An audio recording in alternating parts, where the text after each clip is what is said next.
Paranormal Karen, she's so spooky. Paranormal Karen, funny too. Paranormal Karen, she's so spooky. Oh, and did I mention she's funny too?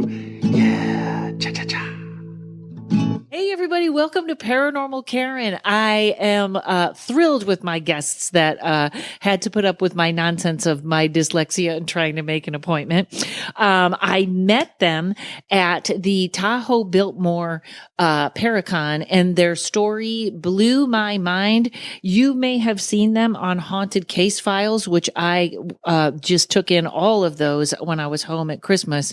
Hey, it's Marie and Jay Yates. You guys, thanks for coming on the podcast. Thank you for having us. Yes, thank you for having us.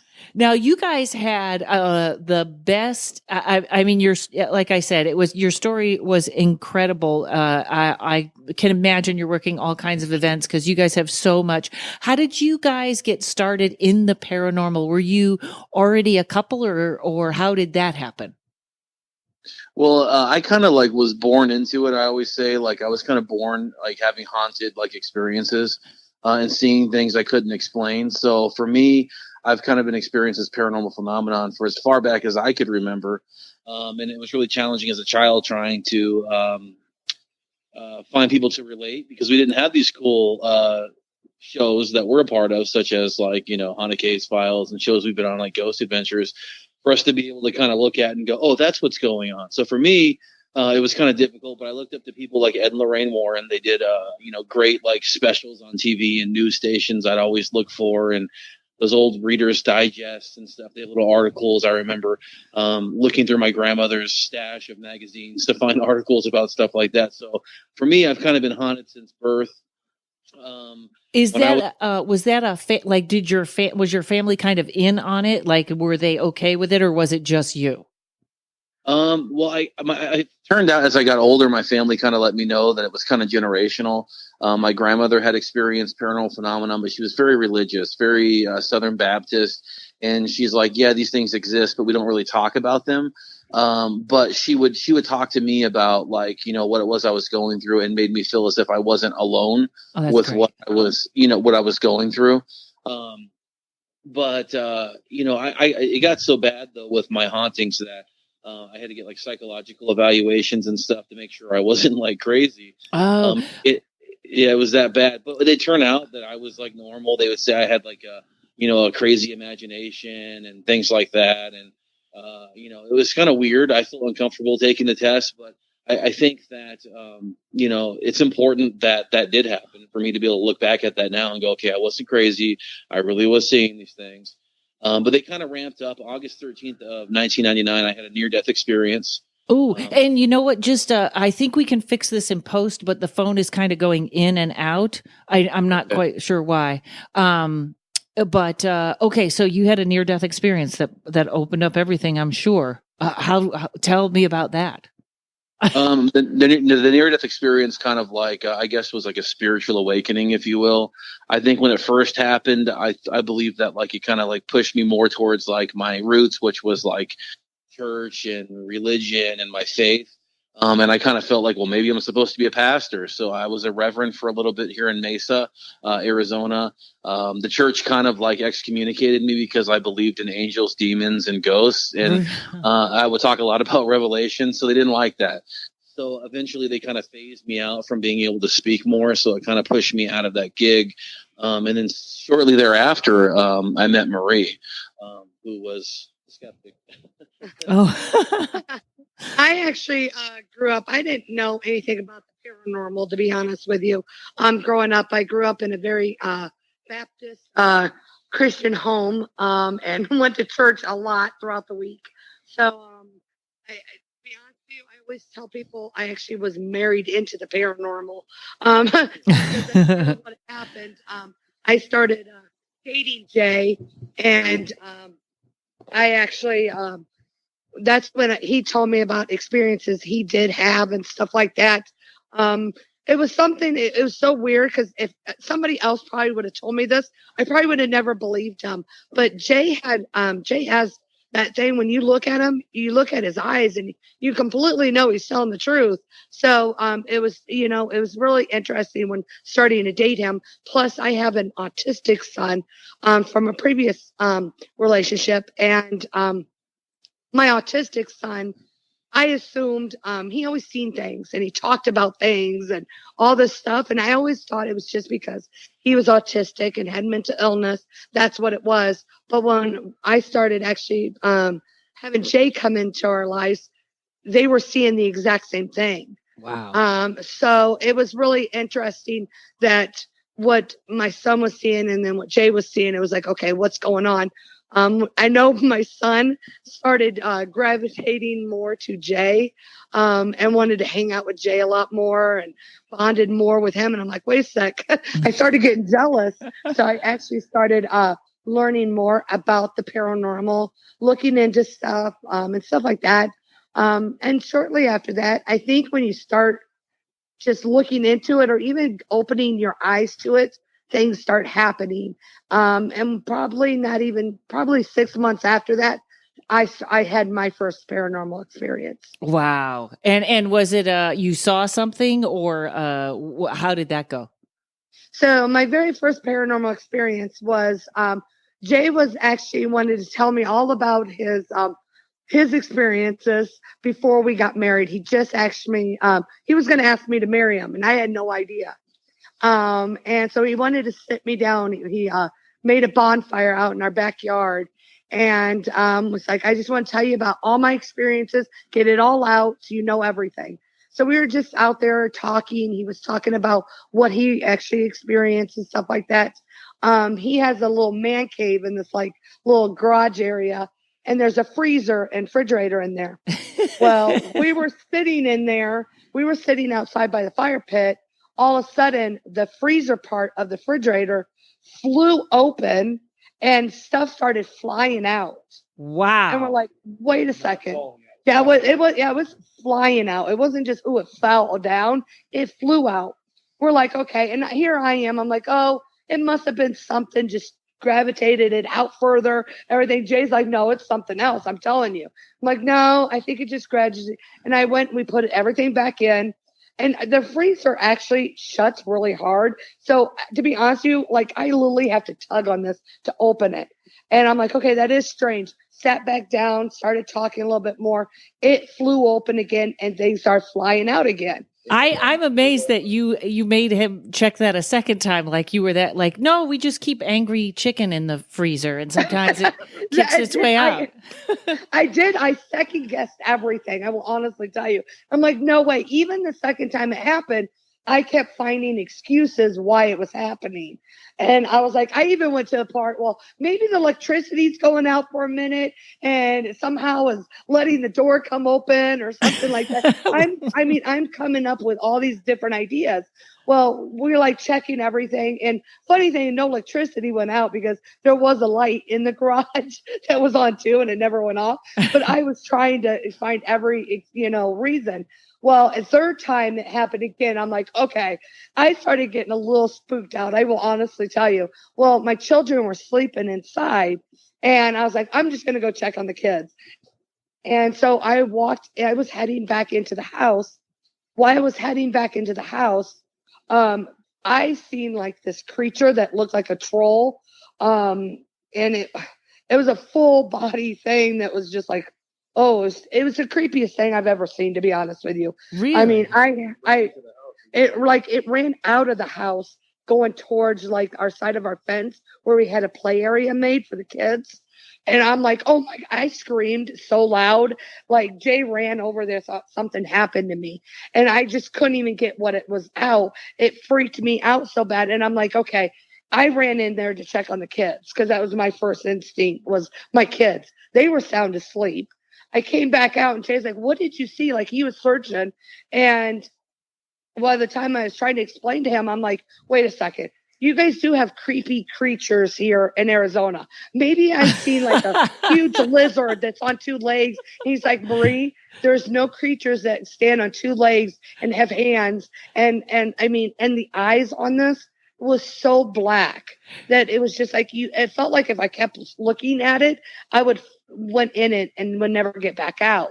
I mean, it was just really creepy. And I was like, and Jay's like, no. And I kept myself trying to always, make an excuse what it was. Marie, I would hire you to write a book of excuses for me, because this is you are one tough lady. You are one tough sale on this. When something with black eyes runs through my apartment, I believe immediately. Oh my God! Did you? So, but I have to ask, just do you think that was an elemental or something else? It obviously wasn't something that runs around Arizona. Get out the book, honey. Look for black-eyed trolls. Just to be Mesa. Honest, I mean, now after being in the paranormal field and doing so much research and everything, it probably was an elemental that was out there. I mean, there was no creature. I mean, I did do a lot of research. Yeah, it was no natural creature that was a normal creature. A normal creature. I mean, it wasn't. And plus the experiences we had afterwards. It actually, Jay started experiencing a little bit of the experience afterwards when I went in and check on the kids. Oh yeah, that was crazy because like I personally didn't like. I honestly I'm skeptical, regardless of my whole upbringing of hauntings, and I really use that on cases because I feel sometimes we just kind of feed our own paranoia. Right. So and I was assuming that's of course what it was, but I remember walking towards the gate where she had said she had seen this, and there was like that cobweb feeling to where it was like something like overcame me, where I knew I was in the presence of something, but I didn't quite know really what it was. And as I proceeded through the gate to where she had seen it, I saw the lights in the front of our house. We had lawn lights that were hooked up to like an adapter that plugs into like the wall. And as I was walking out there, these lights were kind of pulsating. They were kind of like breathing is the only way I really describe it. They were getting really bright and then really dim and then really bright and then really dim. And then eventually there was a moderately loud explosion, and it was actually the adapter blew up on them, coincidentally, I guess some might say, and fried the entire lawn lights. That's when I came out. Yeah. Right before it blew, I walked out and I'm like, okay, what is going on? But I really think that, knowing what I know now and whatnot, I really do believe that they were using the energy from that to kind of let me know that they were there and essentially to help themselves manifest. So why they came on that particular day, maybe they were just letting us know that, or letting her know that this is the real deal. But it was kind of crazy that it happened on that night. But it's always something that we look back at. Until this day, I always think it was somebody trying to tell me, like, yeah, what Jay was telling me, even though I believed every inch of what he was saying, to be honest with you, just because, to be honest with you, like, if you met Jay, I mean, his honesty just bolts out of it. I mean, it just comes out of it.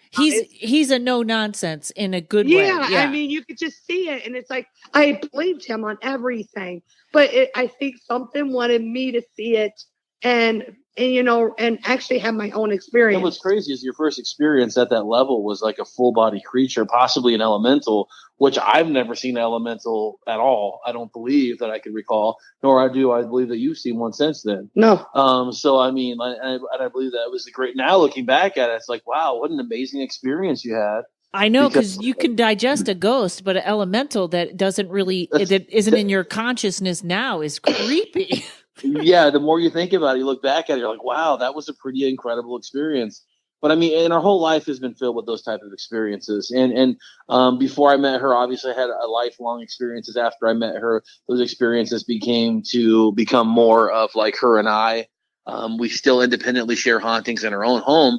And as you know, from the lecture you heard us at Tahoe Biltmore is, we're haunted survivors. So, and the reason why we've entitled that and then labeled that is because we are still going through hauntings today. We survived great things, from dark malevolent hauntings to your residuals, to your intelligence.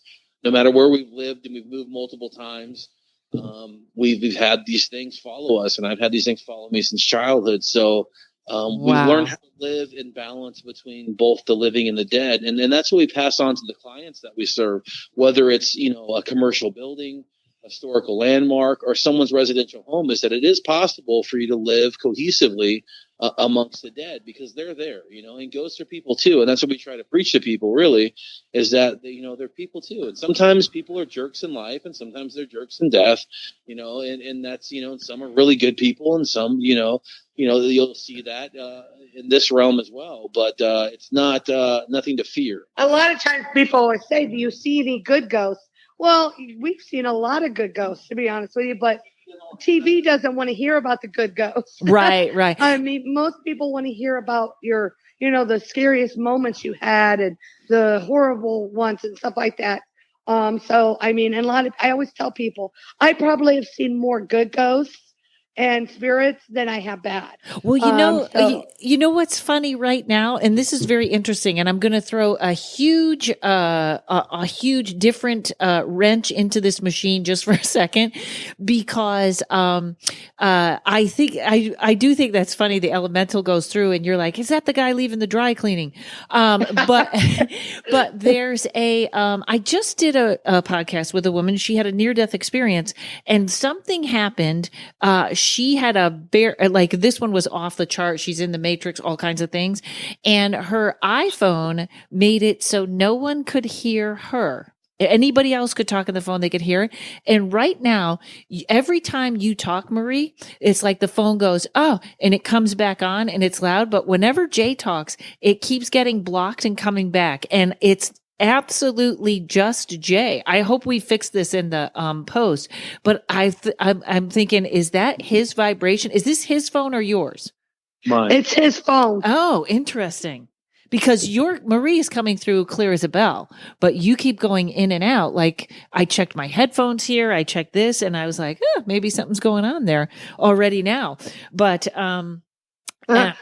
the spirits want to hear me and don't want to hear Jay.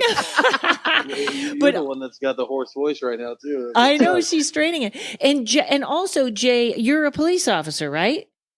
I've since retired early from the sheriff's office. I did 10 years, and I left probably, what was it, 2015? I left, I believe, right? I think so, yeah. 2015. So I've been out for 3 years now. So, but I did 10 full years. Wow. But it sort of goes to, I kind of want these people to have a picture of who you are, and they'll get it because she keeps saying how honest you are. And I believe that, but also it's very interesting because you're like a well-built guy. This is not, you're not some wimpy guy afraid of the refrigerator. Like you look like a police officer. And, so I'm fascinated now. And when the refrigerator was open, that was happening at the time that you were telling her your stories. Was that the same time? No, it was the exact same time. Yeah, I was kind of going through childhood all the way up to present day of experiences that I've had as far as like the paranormal, and it was a lengthy conversation because there was a lot to tell. But with that being said, like while we were in the middle of that conversation, that's when these things started happening. So that definitely it startled me. I mean, I've gone through this stuff for years, but I wasn't really expecting that. But on cue. On cue. Come on in exactly. now. Wow. Exactly. Wow. So just to Marie for a second. So after you see that thing, how long does it take you to get on board? Because I know you believed him, but there is believing and then there's believing.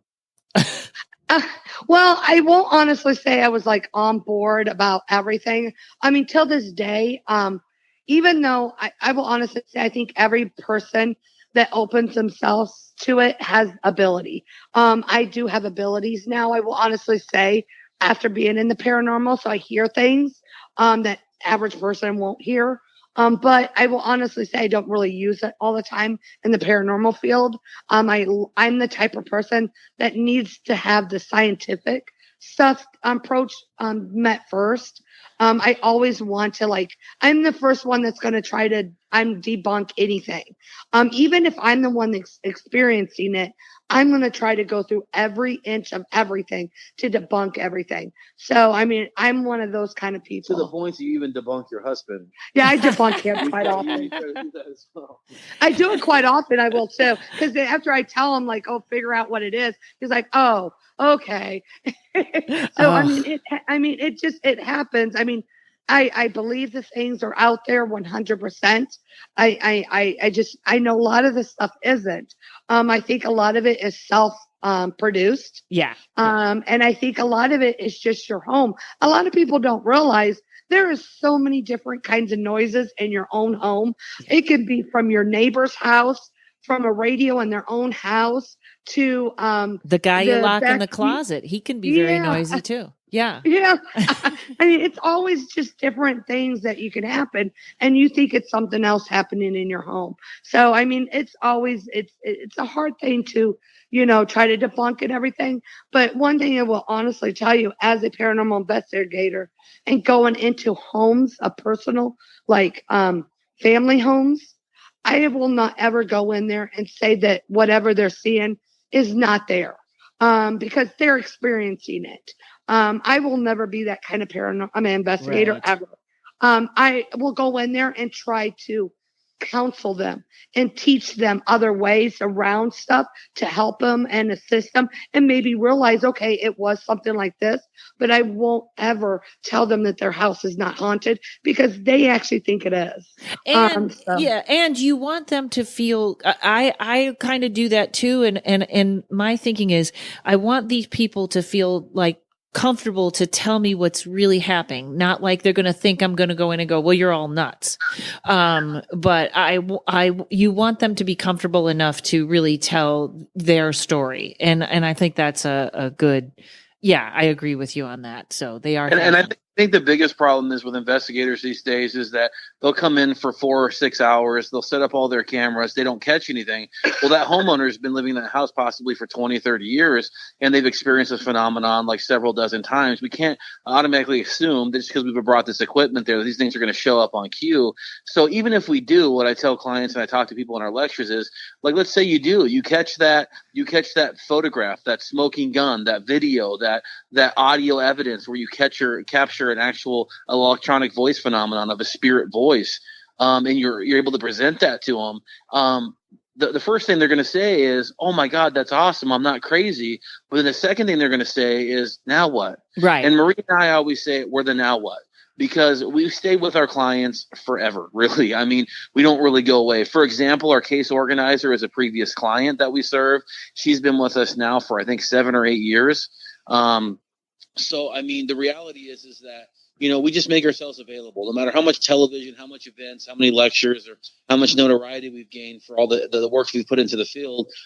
We still stay true to what's truly important. And what got us into this field to begin with is to help those that were struggling with the paranormal.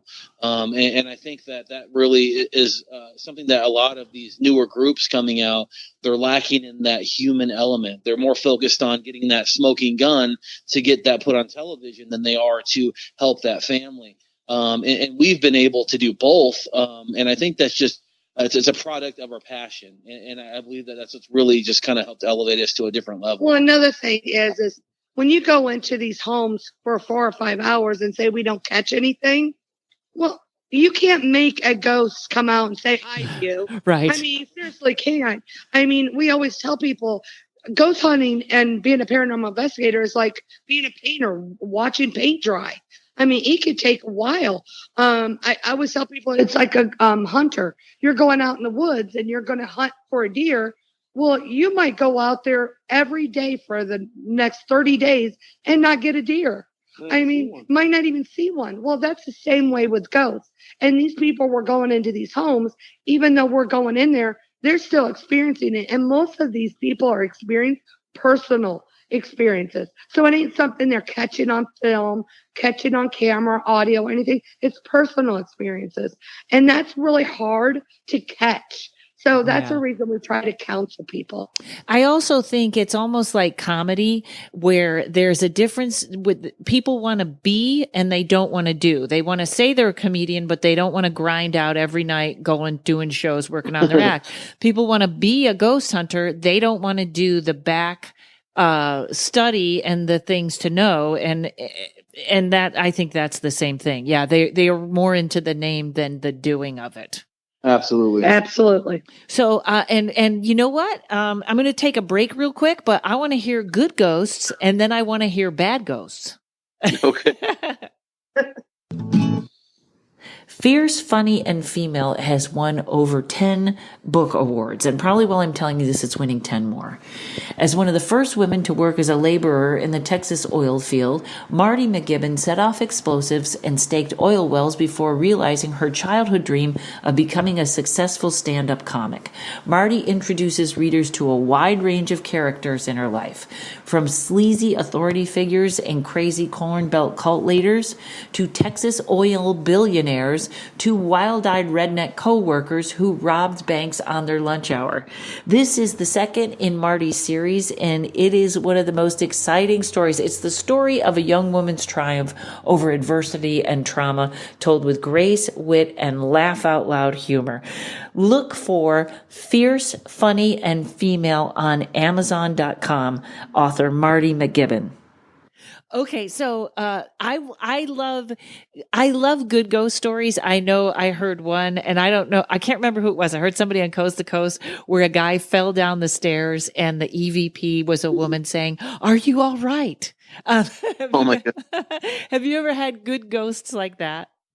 I've actually had a really good ghost. It was actually one evening in my own home.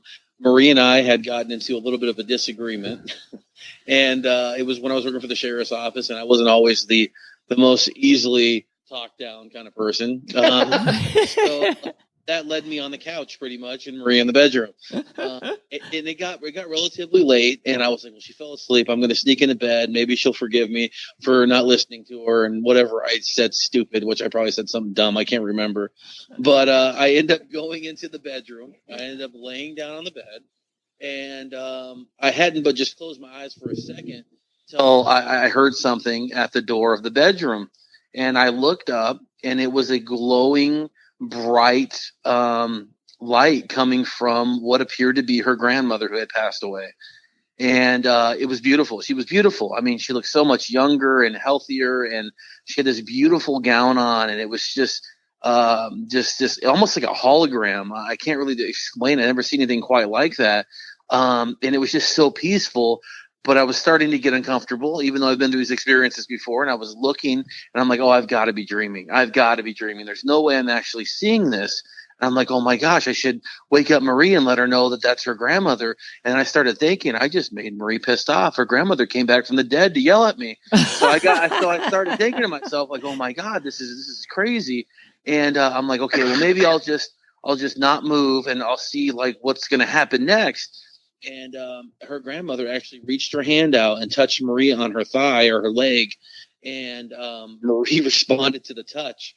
And I jumped up like out of the bed, freaked out, like, oh my gosh, like I'm probably in some serious trouble.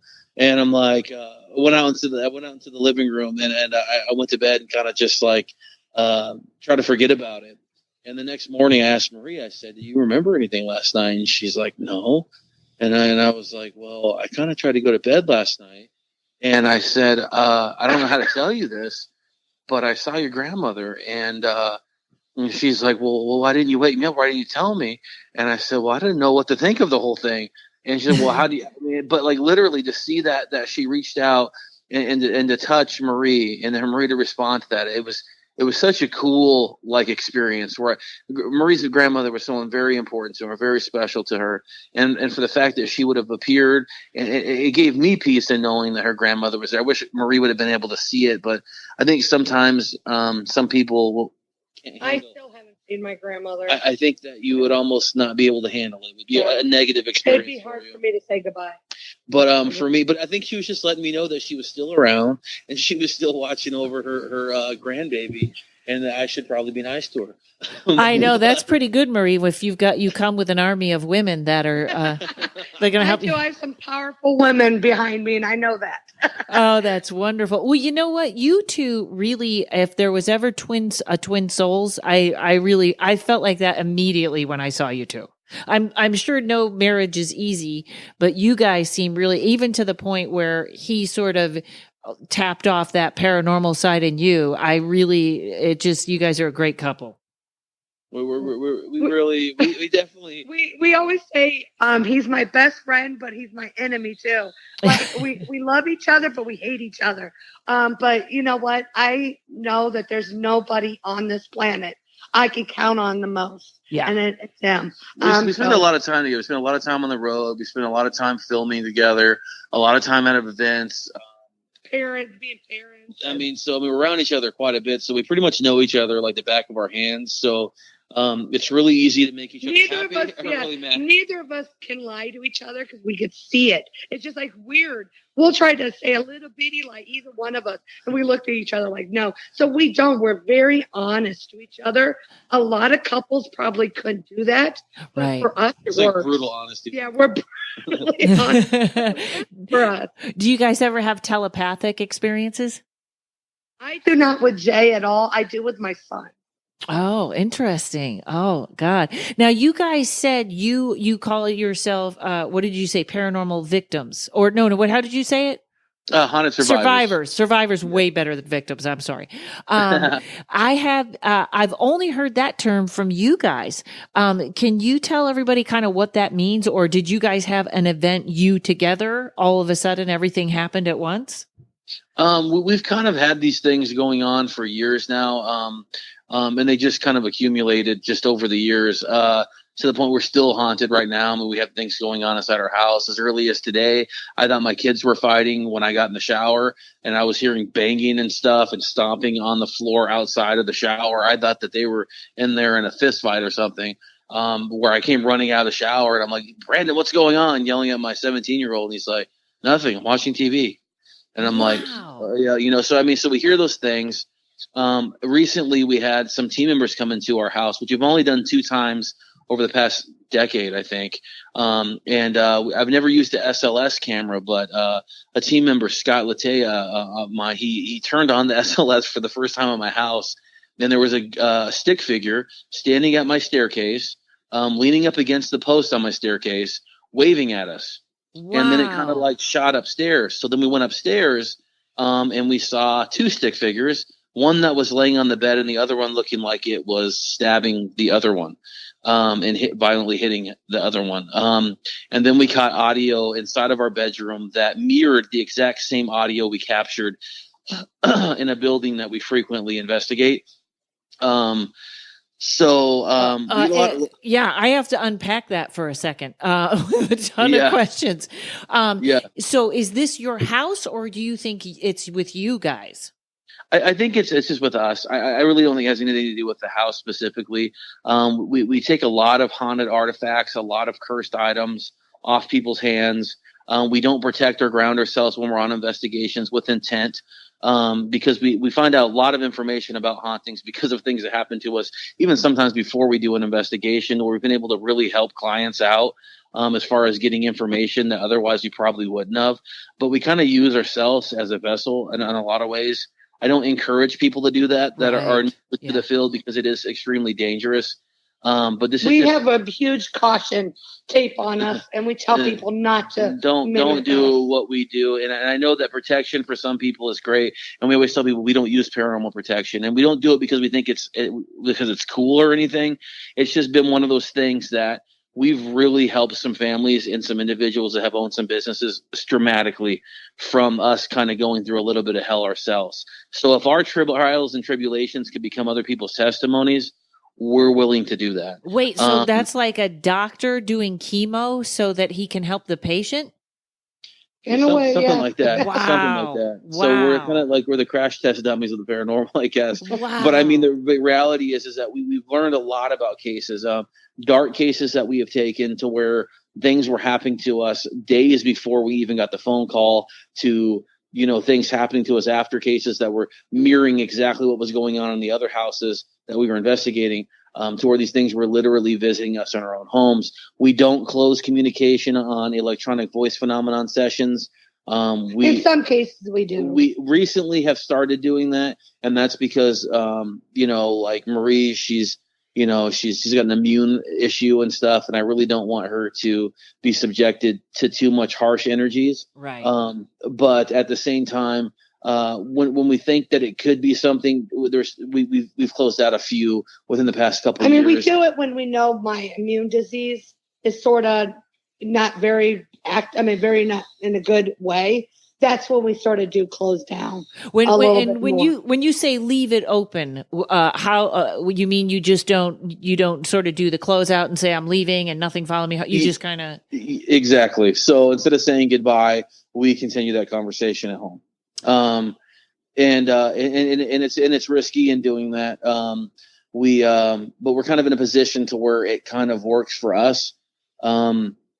Our kids don't seem to be affected by number any of one, this I either. protect my children. See, a lot of people don't realize Jay and I put ourselves in this thing and we want to do it. That's our, I think that's what we were meant to do. But my children I want them to make their own decision. So as of right now, they get protected. I make sure they're protected. And what does that mean to you? I use faith. We don't, to be honest with you, I don't have like the crystals or sage or anything like that. I use our faith with our children. So I demand things to leave my children alone. And to be honest with you, they have left my kids alone. And then we started doing that when our artistic son, when he was younger, when he was a teenager, we were featured on an episode of Ghost Adventures Aftershocks. And we had a parapsychologist that was actually a doctor who came out to work with us in our home, which wasn't shown too much on the episode. But we gained a lot of insightful information that our artistic son was actually, we found out like crosses on the side of the road that are memorials of people dying. I didn't know, for example, that my autistic son was actually seeing the car accidents and the people as they were at the moments of death. Wow. Like things like that we learned from that. So from that experience and my son being affected by it, who he was born sensitive to this anyways, with him having the mental illness and the autism, I think, and heightened his sensibilities of the other side, for example. And from that, we learned to focus more on their protection. And it worked out. I mean, our 17-year-old son, we shielded him from the paranormal for years. About 2 years ago, he was helping us out in an event. He's about 15 probably. And I didn't know where he had gone. We were in a big factory and I'm like, oh my gosh, where did he go? And I'm like, I know he was just down and Marie was about to kill him.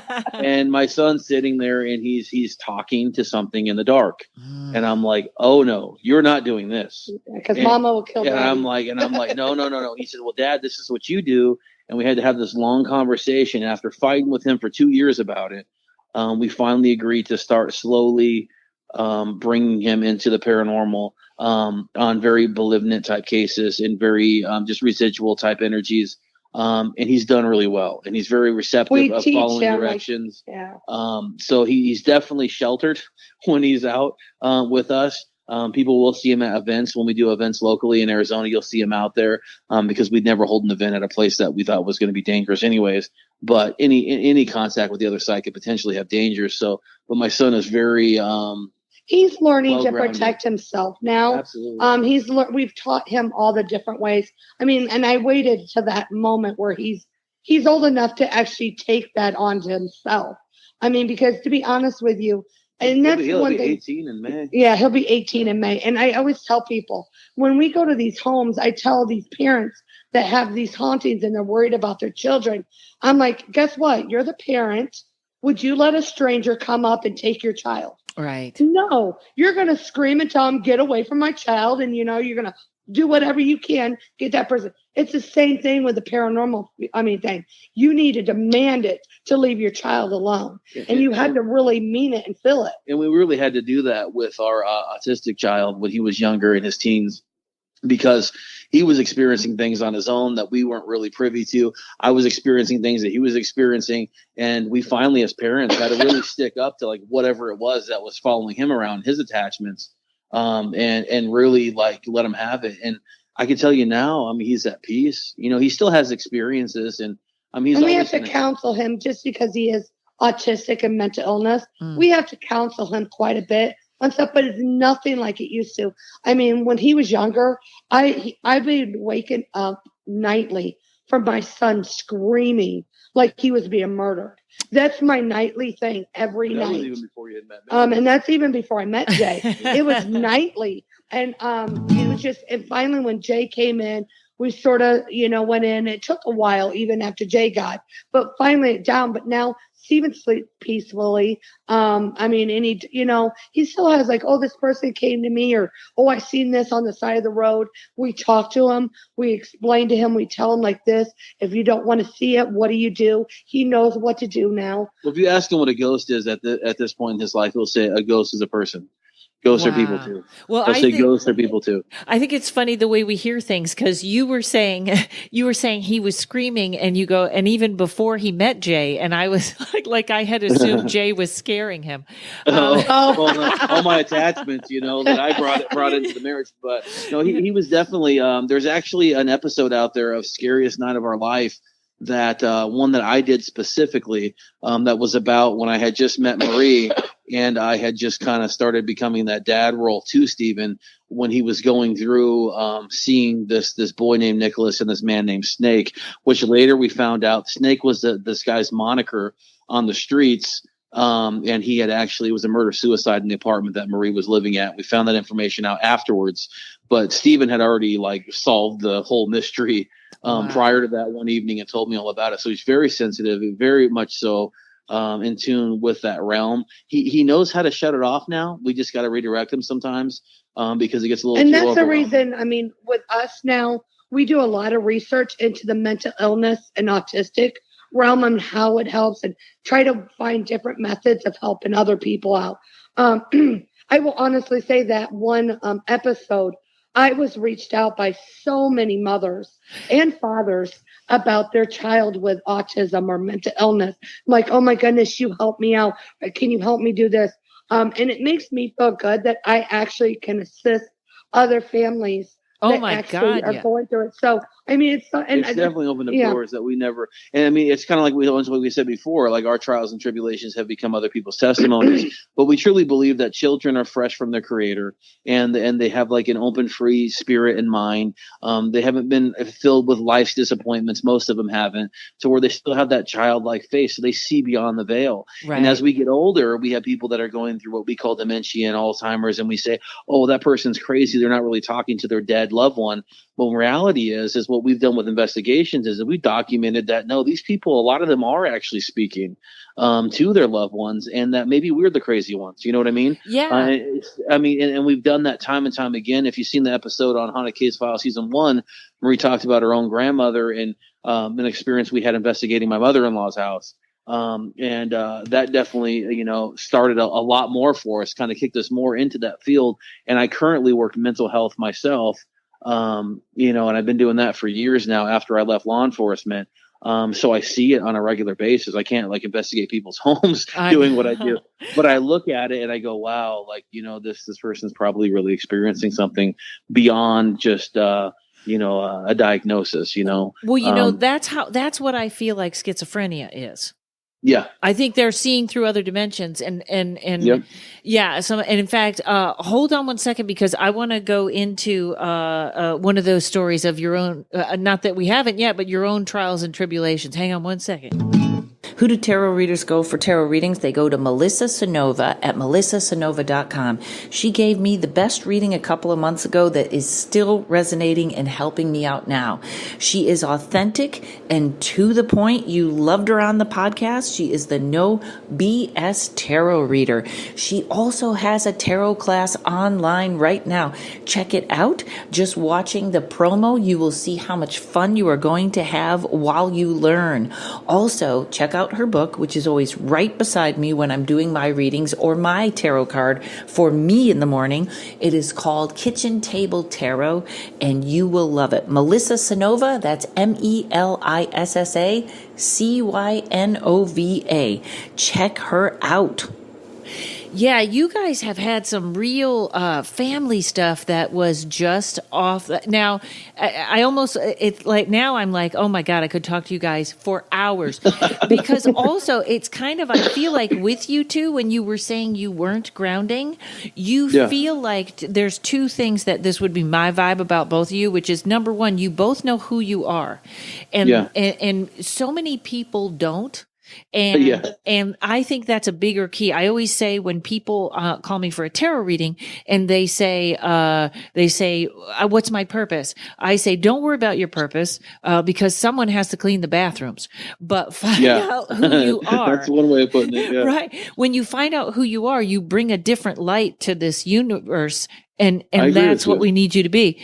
But you guys are also, you know who you are. And you, John Zaffis used this phrase. I can see both of you standing your ground. Yes. Yep. Without any, you're not going to mess up my faith. You're not going to make me question it. You're not going to make me question my sanity. I'm right here, right now, facing you. And that's why I think you guys probably don't have to do and can take on more things and be okay with it. Yeah, and then again too, with all the years doing it, I think you become like almost desensitized from a lot of it. I mean, I just as recently as 2 days ago, I was seeing full body apparitions in my house. I mean, if that would have happened to me 25 years ago, I would have probably freaked out and went back to my childlike state.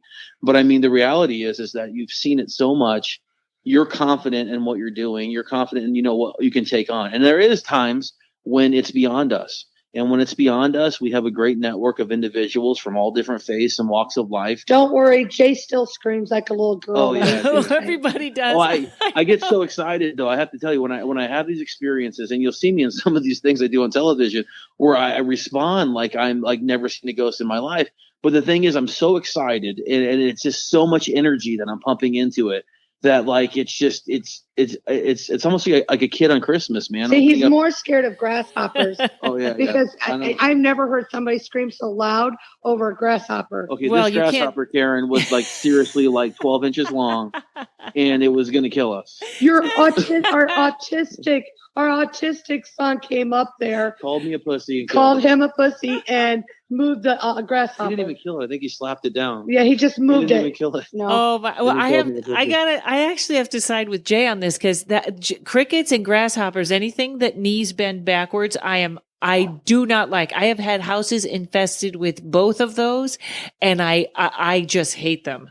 But I always say, and I think it's funny that people don't understand. Ghost hunting is, like you said, like watching paint dry, and then something can happen, and it's so startling that you do scream or you get excited, because you weren't expecting anything to happen at all. And then some of the places where I've expected nothing to happen at all have been some of the greatest places I've ever investigated. So where I was like, oh, nothing's going to happen here. I've been here 20 times, nothing's going to happen, or this place is completely unsuspecting. It's funny because people will see Jay and I come in there and they expect me to go in there screaming, and I'm the one that just sits there. If something happens, I'm just like, oh, here's Jay screaming like a little girl. And I'm like, yeah, that's our crew is so used to it. I love it. I love it though. I love every second of that. I mean, it's just great. It's finally, because if you're sitting there watching paint dry for so many hours, when you finally have a breakthrough and something happens, because you don't normally actually have experiences when you're out there. It's only maybe 30-40% of the time we're out there, we actually get something really good enough to actually scare me. So I'm not looking for it. I'm expecting for there not to be anything. And with that lack of expectation comes me being startled like a little 11-year-old girl. But it is what it is. But you never see us run away. A lot of the TV shows depict us leaving locations and running. There was only one time when the first time I saw levitation was in her mother's house. And this was the story. This is the story I actually was going to ask you to get to it. And I had two questions with it, because this was about Marie's mother, correct? Yeah. Well, her grandmother and her mother's house. Yeah. Now, before you tell this story, because this was the one that blew my mind at the thing, was your mother not having paranormal experiences, and then you sort of met Jay and the whole family got involved, or how did that come up? Well, Jay and I already knew each other. We were married at this time. We were going in the house all the time. I remember going and visiting. There was a lot of incidents that happened to my grandmother before she passed, that she kept saying she's seen 3 mice all the time. It was always 3. And we literally had to hire somebody to come in the house and, check and make sure there was no mice. We've removed her whole bedroom and everything.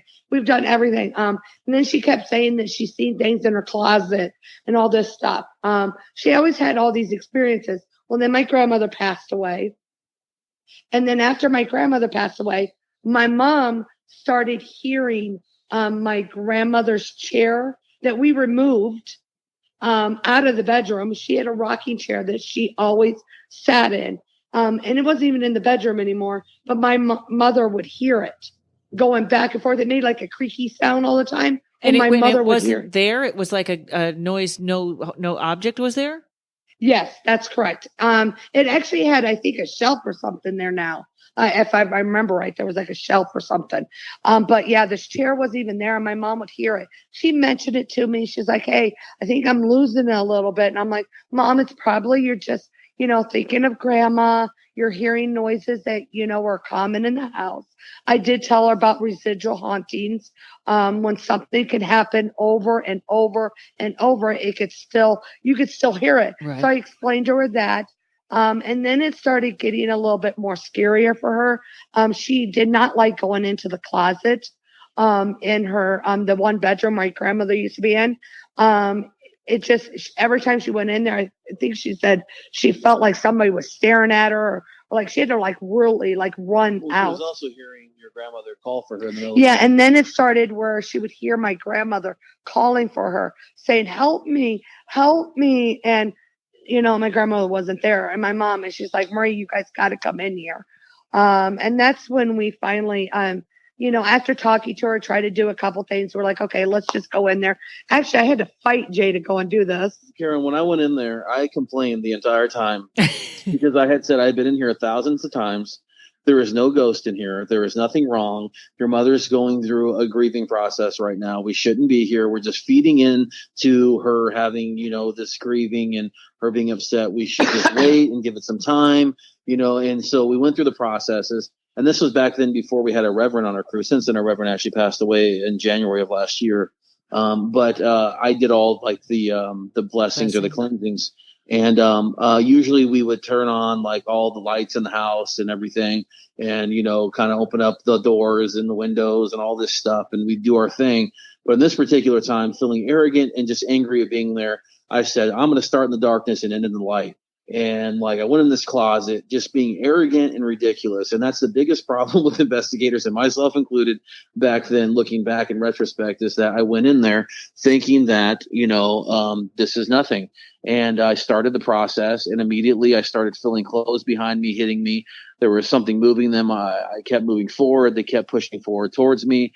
I had a light in front of me, and I saw two purses levitate off a hook on a wall right in front of me. Wow. And I'm going to tell you right now, I've never been so scared that I ran to open up this door, and it was one of those rolling doors that go into the wall, kind of like a hideaway door, like a house built in like the 1950s or 60s. And with that being said, the door wouldn't open. They couldn't get me out of the door. I was freaking out. I had probably about $300 worth of paranormal equipment in my hands. I threw it on the desk right outside the door after they finally got it open. I said, we're leaving. We're going home. We need to regroup and come back. And that was the first time when I was walking out. Marie said, hell no, we're going back in there. Whether you go back in there with me or not, I'm going in there by myself, and I'm taking care of this. This is my mom, my family, and I'm regaining control of this home immediately. And I was like, what? So I ended up following her back into this room where it seemed to be the cornerstone to everything that was happening in the house. And Marie, the first thing she says is she screams out loud, something's in my head. And I'm like, oh my God, everything started moving in the closet again. She fell to the ground, couldn't get the door back open to get out of this closet. When we finally got out, we carried her out into the living room. She was completely purple, no pulse, not breathing. She looked like her airway was completely constricted, completely purple in her face. We had nothing but first responders on my team at the time. My camera guy's rolling on all this stuff. I'm screaming at him saying, why in the F are you still rolling? And he said, you told me to never stop rolling no matter what happened. And I said, okay, well, now it's time to do something.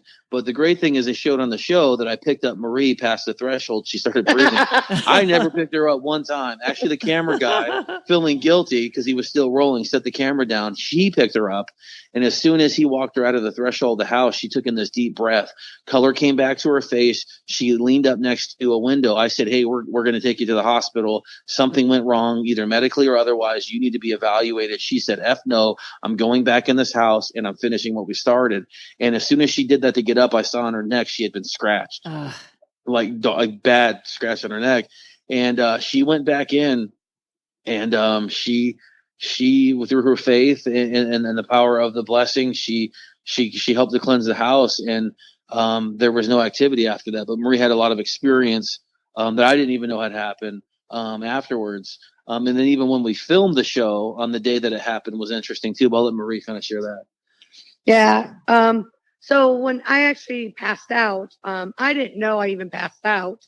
All I did is I sort of almost like I woken and I was floating almost like, and don't get me wrong, I don't know if it was my body floating, my soul floating. I just know I was up in the air like floating. Wow. And I was back in the room, and it was my grandmother's room again. Everything was back in it. My grandmother was sitting in her chair and she was rocking.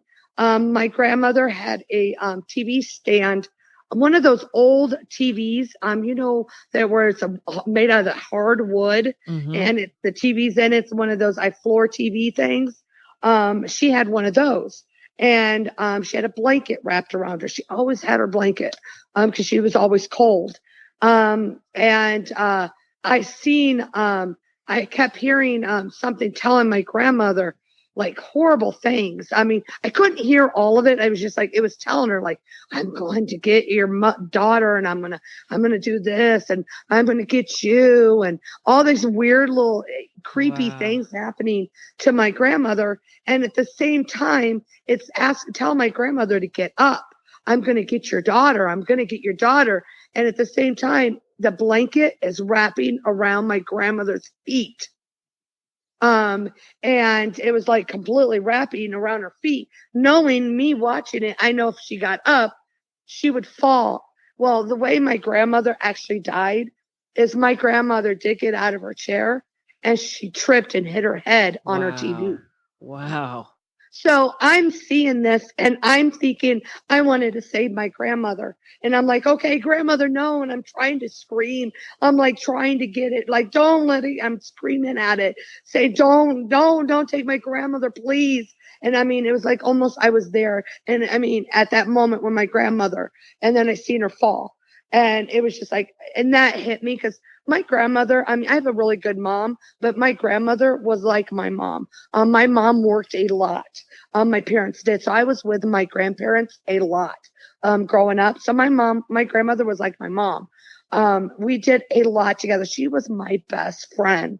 So when she passed, it was the one thing that hit me the hardest. Still this day, I have the hardest time. Yeah. With her death. What's interesting too about that is that we had actually got a recording of both of our boys who really loved their grandmother, their great grandmother, and they had recorded dialogue on an audio recorder that was saying, "Grandmother, we miss you, we love you." And I didn't want them to be there for what we were doing, but if it was, and part of her energy was still there in that house, I wanted to use that as a process of letting her know that we loved her and that it's okay for you to move on now.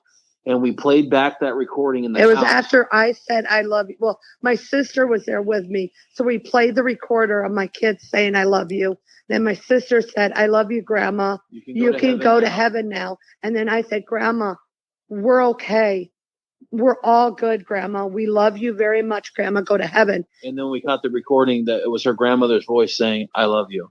And that's what played on Haunted Case Files, but it didn't really set up how that all played out. And the day we actually was recording, and I didn't even realize this, we went and filmed. We filmed for Haunted Case Files in Canada, for season 1 in Canada. And when we were there, I didn't even think about dates or anything like that. It was just we were filming, and all that stuff. The day I was actually filming for the investigation at my grandmother's house and her death, was the day my grandmother died. It was the anniversary of her death. 1 year, 2 years. Or It was like 2-year anniversary of her death. Wow. Wow. That's an amazing story. So yeah, like taping had to stop there for a minute. They were really good, the directors and the film. I mean, because literally I didn't realize it, and it hit me really hard that it was my grandmother's, and it was something that was just odd that happened on that day. Yeah. Well, I felt like that when I saw you at Tahoe. It got very emotional, and it's I can't imagine seeing that with the sheet or the wrapping around her legs, because you know what, that stayed in my mind. That vision stayed in my mind and bothered me, and so I can't imagine it not making you. Yeah, that's. It took me a long time. I know for a long time, Hanukkah, we had other shows that wanted this story so bad. I would even tell my team for the longest time. Finally, it was probably, I don't know how many years. It took me a while before I even talked about it. I think even Jay, I don't think I told him right away what happened, just because it hit me so hard that I couldn't speak about it. Wow. You know what? I have to tell, not only are you guys great on the show, this is how great you are for TV. 58 minutes. I keep my podcast an hour and you finish the story at 58 minutes. I was like, these people are perfect. Oh my God. Everyone, I can't say enough. Check out Haunted Case Files, and you guys, yatesfamilyhaunting.com, right? Yeah, yatesfamilyhaunting.com. You can see all of our upcoming events and appearances that we have coming up from January all the way until the end of the year. One big one that we have coming on out here is in February. We're at the Slaughterhouse, which is going to be a great investigation that we're going to be doing out there. It's public. Tickets are super cheap compared to other events that are going on out there from other people. We're doing an awesome event at Vulture City Mines. It's the first ever Paracon at Vulture City, which was featured on Ghost Adventures and Ghost Adventure Aftershocks. It's going to have full access to entire town. It's going to be an amazing event. So look for all that information on yatesfamilyhaunting.com. You can find all of our social media from there. We got a lot going on next year. Another appearance on Ghost Adventures for an amazing location in Yuma, the 1st of March. But it's not stopping. This is just the beginning for us. And you know what? Your date in February, because this is going to air right before. What is the date of the what's coming up in February? I believe it's February 23rd. It's the Slaughterhouse Ghost Hunt and Paranormal Conquest, I think is what Doug's calling it. It's going to be an interesting evening. It's not going to be a full Paracon. It's going to be a little meet and greet beforehand, and then we're going to go straight into ghost hunting. I think the ghost hunt lasts for 6 or 8 hours in the Slaughterhouse in Tucson, Arizona. You get to investigate. Another paranormal investigator is going to be Dustin from actually Ghost Hunters. Oh, that's great. It's going to be there. Plus local guests out here, the great authors and stuff will be out there. Mike Casey from Nevada, he's going to be out there as well. So check it out. Yeah, and I'll have all this, especially the February date. I'll have that right in the show notes, folks. But this is who you want to go and have your first experience with. You guys are just fantastic. Thank you so much thank you, Karen. for coming on the show. Anytime. Please, if you have an email list, I'm going to sign up, and I'll just keep everybody abreast of all your events. Thank you. Yeah, you guys. We appreciate that. That's great. And everybody, thanks for tuning in. If you could leave me a review or wherever you listen to the podcast, that would be great. Also, Paranormal Karen, the web series, if you want to laugh, those are a minute long. And also send me your conspiracies, your ghost stories, your whatever has happened to you. And thanks for listening. I'll see you guys next week.